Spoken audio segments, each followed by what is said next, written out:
नमस्ते भाई और बहनों। यह वीडियो मैंने बनाया है शनि के स्तंभी समय के लिए। बहुत ही उम्दा समय होता है ये, और यह समय आपको साल में एक आधा बार मिलता है जब शनि वक्री से मार्गी, मार्गी से वक्री होता है। इसके पहले हम देख चुके हैं कि 3 जून से लेके हमने देखा 7 जून के बीच में यह स्तंभी पीरियड था। बहुतों ने इसका फायदा लिया होगा। तब वो मार्गी से वक्री हो रहे थे, अब वो वक्री से मार्गी होने के बीच में स्तंभी हो रहे। अब ये स्थिति आपने देखा होगा, मेरा वीडियो 6-7 साल पहले मैंने बनाया था शनि के ऊपर, जहाँ पे पहली बार मैंने स्तंभी ग्रह के बारे में, खास करके शनि स्तंभी के बारे में कहा था, जो लोगों को शायद उस वक्त तक पता नहीं था।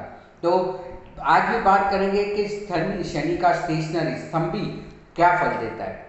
अब देखिए, ये आपको मिल रहा है 19 अक्टूबर 2022 से लेकर 27 अक्टूबर 2022। ये समय के दरमियान यह घटना घट रही है। अब देखिए, ये समय बहुत महत्वपूर्ण है क्योंकि 22 तारीख को शनि महाराज जो है वो आपके मार्गी हो रहे हैं। अब उसके पहले 3 दिन पहले और इसके 3 दिन बाद तक वो स्तंभी रहेंगे, एक ही डिग्री पे खड़े रहेंगे, वो है 24 डिग्री। 24 डिग्री मकर पे वो स्थिर रहेंगे। यह समय है जिस समय पे आपका दिवाली का त्यौहार भी है, ग्रहण भी है। आपने देखा होगा मेरा वीडियो, 25 अक्टूबर को सूर्य ग्रहण है, ये भी घटना होने जा रही है। 22 तारीख को शनि मार्गी हो रहे, दिवाली के त्यौहार भी है, और इस दरमियान शनि महाराज आपके स्तंभी हो रहे हैं। अब ये स्तंभी का आपको ज़्यादा से ज़्यादा फायदा लेना है, और इसमें क्या करना है क्या नहीं करना है, किसको लाभ देगा किसको क्या देगा, वो भी हम देखेंगे। सो इसके बाद आपको यह स्थिति मिलेगी 14 जून 2023 से लेके 21 जून 2023, जब 13 डिग्री कुंभ में यह घटना घटने जाएगी, स्तंभी हो जाएंगे। पर मकर राशि में शनि का स्तंभी यह इस साल है, इसके बाद 30 साल बाद आपको ये घटना मिलेगी। इसलिए इसका सबसे ज़्यादा उपयोग करें, ज़्यादा से ज़्यादा लाभ ले, यही मेरी आप सभी से विनती है। 19 अक्टूबर 2022 से लेकर 27 अक्टूबर 2022 तक शनि महाराज एक ही डिग्री पे स्तंभी रहेंगे। 24 डिग्री कैप्रिकॉर्न मकर राशि में 24 डिग्री पे श्रवण नक्षत्र आता है, उसका तीसरा चरण है, और वो चरण का स्वामी भी चंद्र होता है। अब देखिए, श्रवण नक्षत्र का मालिक भी चंद्र, तीसरा पद है उसका भी मालिक चंद्र है, और ये शनि का इस समय पे स्थिर हो जाना, मतलब कि मन के विचारों में बहुत ज्यादा स्थिरता आने वाली है। सो जो लोग परेशान है, निर्णय नहीं ले पा रहे, डिसीजन नहीं ले पा रहे, विलंब हो रहा है, कार्य में विलंब हो रहा है, बिना वजह आपको कोई फल नहीं मिल रहा है, इतनी मेहनत करने के बाद यह आपको समय मिला है। अब देखिए, आपकी तो मकर राशि वालों की तो 7.5 भी अभी जनवरी में खत्म हो जाएगी। यह आखिरी पद है जिसमें आपका शनि वक्री से मार्गी होने के समय रुका हुआ है, स्तंभी बना हुआ है। सो इस समय पे क्या करना है, तो आपके जो भी पुराने काम है, क्योंकि वो वक्री से मार्गी हो रहा है, सो पुराने काम जो उसने उलझा दिए हुए या आपके उलझे हुए, उसको ठीक करने का समय है। तो पुराने सारे कार्य को बाहर निकालिए, जैसे हम दिवाली में साफ सफाई करते हैं, सारी फाइल निकालिए, सारे पुराने काम निकालिए, और देखिए एक के बाद उसमें संपर्क करना चालू करिए और आपका कार्य हो जाएगा। जब शनि वक्री होता है, मार्गी होता है, तब उसका फल अलग होता है, और स्तंभी के समय आपको उससे फल लेना होता है। सो यह बेस्ट समय होता है जब वो स्तंभी है, वो एक जगह रुका है, खड़ा है, या देखिए शनि मार्गी होता है तो आगे चलता है, आपको उसके पीछे पीछे भागना पड़ता है। अगर वो वक्री है तो उल्टा चलता है, आपको उल्टी चाल चलनी पड़ती है। पर जब वो स्तंभी होता है तो वो एक ही जगह पे आपको जाके उसको मिलना होता है, उससे कोई भी काम लेना होता है। तो इतना अच्छा समय आपके लिए आ रहा है, तो यह आपको गंवाना नहीं चाहिए। तो आप सभी तारीख नोट कर लेंगे, 19 अक्टूबर से 27 अक्टूबर 2022, जिसमें 22 अक्टूबर को पूर्णतः वो वक्री से मार्गी हो जाएगा और मार्गी में भी रुका रहेगा। तो अपने पुराने काम जो भी है वो पूरे करने हैं। अगर व्यापार में बदलाव लाने हैं, कोई नई पॉलिसी लगानी है, आयुष्य के बारे में कोई निर्णय लेना है, रोग उपचार कुछ करवाना है, शत्रु बाधा निवारण करना है, आपको कोई लंबी बीमारी चल रही है उसका इलाज करना है, कुछ आदतें बन गई है, कोई एडिक्शन हो गया है उसमें से मुक्ति पानी है, तो यह स्थिर स्तंभी शनि बहुत लाभान्वित होगा। ये किसी को भी अशुभ फल नहीं देता, एक बात समझ लीजिए। मैं आगे बताऊंगा किन किन के लिए ज़्यादा अच्छा नहीं है, तो ये किसी को भी अशुभ फल नहीं देगा। इसलिए सभी इस समय पे प्रार्थना करें। और सबसे ज़्यादा शनि को अच्छा लगता है कर्म, कोई ना कोई नया कर्म जरूर करें इस समय पे। कोई भी चीज़ नई शुरुआत कर दीजिए, पुरानी किए हुए नहीं चल रहे रुकी हुई वापस से चालू कीजिए, वापस से प्रयत्न कीजिए, देखिए चालू हो जाएगी। अब हम देखेंगे कि हर एक के लिए ये क्या फल देगा। देखिए पहले तो हमने देख लिया मकर राशि में है, चंद्र के नक्षत्र में, चंद्र की ही पद में बैठा हुआ है, इसलिए मन पे ये सबसे ज़्यादा गहरा असर करने वाला है। विचारों से आपको अपने विचारों से बहुत ही मजबूत बनना है और कोई ठोस निर्णय लेना है। जो आप बार बार टाल रहे थे, अरे लेंगे डिसीजन, कल ले लेंगे, परसों नहीं, वो सारी चीज़ें जिसमें आप परिणाम चाहते हैं, परिणाम लक्ष्य कोई काम करना चाहते हैं तो चालू कर दीजिए, अपना प्रयास करना चालू कीजिए। देखिए शरीर कर्म प्रधान है, कर्म तो करना ही पड़ेगा। और ये मकर राशि जो काल पुरुष की दसम भाव की राशि है, जिसको हम कर्म प्रधान कहते हैं। सो कर्म कुछ तो करना है। हम दिवाली में साफ सफाई करेंगे, वो एक दूसरे से मिलेंगे। इस दिवाली पे याद रखें पुराने लोगों से जरूर जुड़िए, इससे आपका लाभ हो या ना हो, आपके शनि से आपको जरूर लाभ होगा। सो अपने पुराने जो भी संबंध है उससे जुड़िए और देखिए कितना अच्छा आप फल पा सकते हैं। आपको लगेगा अरे मैं तो बिना वजह ही इससे दूर चला गया था, संबंध निकाल दिए थे, ये तो बहुत अच्छा है। तो ये सब आपको लाभ हो सकता है। अब हम देखने जा रहे हैं कि किन किन राशियों के लिए ये क्या क्या फल देगा।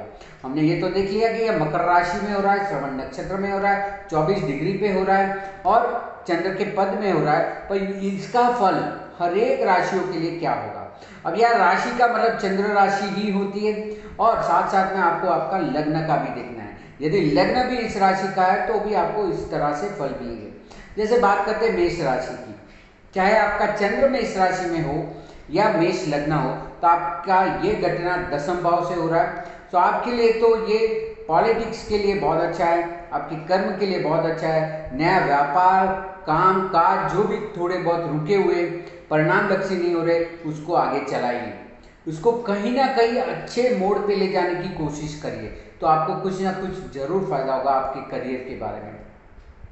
वृषभ राशि लगने वाले हैं तो उनको ये नवम भाव से हो रहा है। धर्म के कोई कार्य आपके बाकी रह गए वो निपटाइए, गुरु से संपर्क करना है वो करिए, आपको विदेश यात्रा वगैरह करनी है तो उसके लिए भी उचित समय है। तो आपके भी भाग्य में वृद्धि के लिए जो आप कार्य कर सकते हैं वो इसी समय पे आपको करना है। मिथुन वालों के लिए ये अष्टम भाव से जाएगा, इसलिए इतना अच्छा नहीं होता है, पर आपके अंदर जो भय चला गया है, जो आयुष्य के लिए, शरीर के लिए आपको जो भय आ गया है, वो भय से मुक्ति पाने का श्रेष्ठ समय। देखिए शनि से अगर आपको फल चाहिए तो ध्यान में बैठ जाइए, सारे क्रियाओं में से मुक्त होकर ध्यान करिए, योग करिए, मेडिटेशन करिए, शनि बहुत बलवान हो जाता है, स्थिर हो जाए। मन को स्थिर करना है, आपको कंट्रोल में लाना है, तो ये आपका भय भी निकल जाएगा। या विल वारसे से संबंधित कोई वाद विवाद चल रहा है उसको भी सुलझाने का अच्छा समय है। अब कर्क वालों के लिए ये सप्तम भाव से जा रहा है, तो आपको शादी ब्याह में कोई रुकावट है वो निकल जाएगी।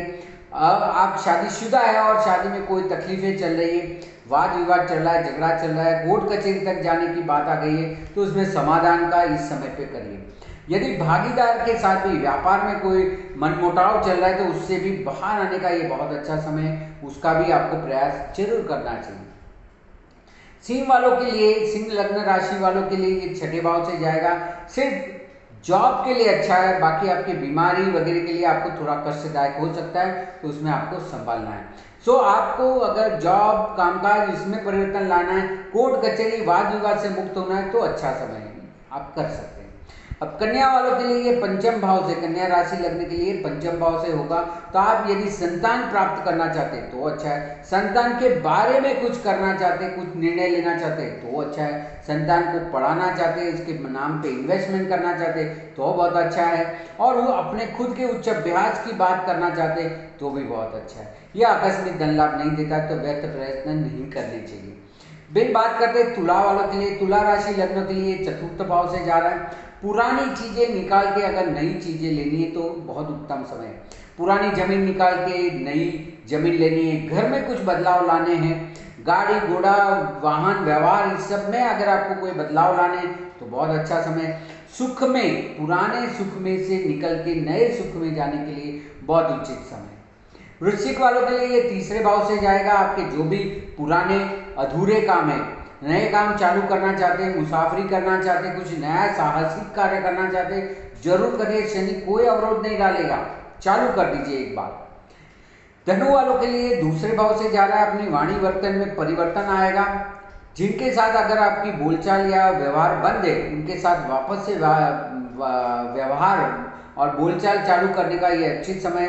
धन के संबंधी अगर पुराना पैसा किसी से लेना है या किसी को देना है तो उसके लिए बहुत अच्छा समय। तो सामाजिक और परिवार के लिए ये बहुत उचित समय रहेगा आपके लिए। फिर बात करते हैं मकर। आपके तो राशि में ही आ रहा है, लग्न में ही आ रहा है। आपकी 7.5 का ये दूसरा तबक्का पूरा होने जा रहा है, चंद्र के ऊपर से जा रहा है। तो आपके शरीर और मन में जो परिवर्तन लाना चाहते हैं वो लाइए। कुछ नए आयाम लेना चाहते हैं, नियम लेना चाहते हैं तो बहुत अच्छा समय। आप अपने लिए खुद जो कुछ करना चाहते हैं इसके लिए उचित समय मिला है, बिल्कुल कर लेना चाहिए। कुंभ वालों के लिए ये 12वें भाव से जाएगा, इतना अच्छा नहीं होता है। पुराने यदि पैसे की लेन देन बाकी तो वो पूरी कीजिए। पुराना कोई दर्द है, इसमें इलाज चाहते हैं तो करिए। बंधन में से मुक्त होना चाहते हैं तो करिए, पर ये आपके लिए उतना उचित नहीं है। हालांकि है अपनी ही राशि में मकर में और आपका कुंभ है, पर आपकी शक्तियों को ये जरूर कम करेगा, क्योंकि 12वें भाव में तो आपको ज़्यादा शक्ति, ज़्यादा ऊर्जा लगा के कार्य करना पड़ेगा। तो तैयार रहिए, मजबूत रहिए। और मीन वालों के लिए 11वें भाव से हो रहा है, तो अपने लाभ के बारे में जो कुछ भी करना है वो करिए। मित्र वर्ग से मिलना जुलना करिए। सामाजिक, सोशल मीडिया में कुछ करना चाहते तो वो करिए। ये हुआ संक्षिप्त में हर एक राशियों का फल, पर मैं कहता हूँ हर एक के लिए कुछ नया कार्य जरूर करना है। तो आप अपने व्यापार में बदलाव लाना चाहते, कुछ नियम लेना चाहते तो अच्छा है। बंधन से मुक्त होना चाहते तो अच्छा है। कोर्ट कचहरी, अगर आप कोर्ट कचहरी तक जाना ही चाहते तो रुक जाइए, बाहर समाधान करिए। या कोर्ट केस चल रहा है तो उसमें कितना एक्सपीडिएट करा सकते, तुरंत करवा सकते निकाल, वो प्रयत्न करिए। आपके जीवन में जो उथल पुथल हो रही है, चढ़ उतार हो रहे, उसमें स्थिरता लाने का समय। कुछ ठोस कदम जरूर उठाने पड़ेंगे, कुछ कठोर कदम जरूर उठाने पड़ेंगे, तब आगे जाके लाभ होगा। तो ये समझ के ही आपको करना है, ये ध्यान में रखने वाली बात है। इस समय पे ज़्यादा से ज़्यादा दान पुण्य और सामाजिक कार्य करिए, ये भी एक श्रेष्ठ कर्म होता है। शनि कर्म प्रधान है, कोई ना कोई कर्म तो आपको करना ही है। तो आपसे जो उचित बन पड़ता है वो करिए। देखिए हम रोज बरोज के काम तो करते ही, विशेष से कोई कार्य करने का ये आपको उत्तम संधि मिली है, उसका आपको ज़्यादा से ज़्यादा उपयोग करना चाहिए। तो ध्यान, मेडिटेशन, योगा, दान पुण्य, किसी की सेवा करना, ये सब कार्य के लिए ये बहुत ही उचित समय है। सबको इसका अधिक से अधिक लाभ मिलेगा और लाभ मिले, इसलिए मैंने ये वीडियो बनाया। आशा करता हूँ, उम्मीद करता हूँ कि आप सभी इससे ज़्यादा से ज़्यादा लाभ लेंगे। और अधिक जानकारी के लिए या मार्गदर्शन के लिए, कंसल्टेशन के लिए मेरे मोबाइल नंबर 9821057944 में आप मुझे संपर्क कर सकते हैं। मेरे फेसबुक या इंस्टाग्राम पे DM एस्ट्रोलॉजी या धर्मेश मेहता में मुझे फॉलो कर सकते हैं। वहाँ पे भी बहुत सारी आर्टिकल वगैरह में डालता रहता हूँ। और अगर आपने मेरी चैनल सब्सक्राइब नहीं की है तो जरूर सब्सक्राइब कीजिए, लाइक बटन दबाइए, ताकि आने वाले वीडियो का आपको पहले से ही सूचना मिल जाए। तो उम्मीद करता हूँ, आशा करता हूँ आप सभी इससे ज़्यादा से ज़्यादा लाभ लेंगे और अन्य को भी इसका मार्गदर्शन देंगे, उनके जीवन में भी परिवर्तन लाएंगे। ये भी एक सेवा का कार्य है। तो यह वीडियो को ज़्यादा से ज़्यादा लोगों तक फैलाइए, बताइए और उनको भी इससे लाभ दिलाइए। यही उम्मीद रखता हूँ, आशा रखता हूँ। धन्यवाद, नमस्कार।